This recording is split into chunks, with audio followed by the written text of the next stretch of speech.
Hi guys, maayong buntag sa inyong tanan. Marahay na aga sa Indogabus, Bicolandia. So dito pa rin tayo guys sa Netherlands. Dito guys nakita ko guys yung tinatawag nilang wild strawberry guys. Guys tingnan nyo guys, ito yung puno niya. Yan, ito yung bunga. Yan. Ngayon guys, titikman natin siya guys. Titikman natin yung lasa niya kung okay ba, no? So, eto guys yung grape, yung pinaka bunga niya guys. Yan. So, titikman natin siya guys.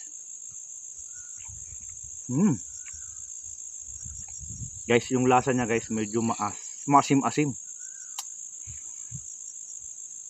Pero nakakabitin kainin.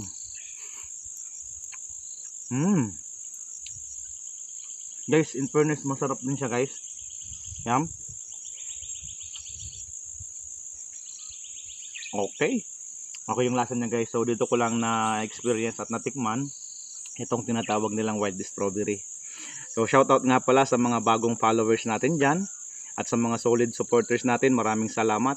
I love you so much. At mag-ingat po kayo lagi guys kung nasaan man kayo naroroon. Okay? Amping.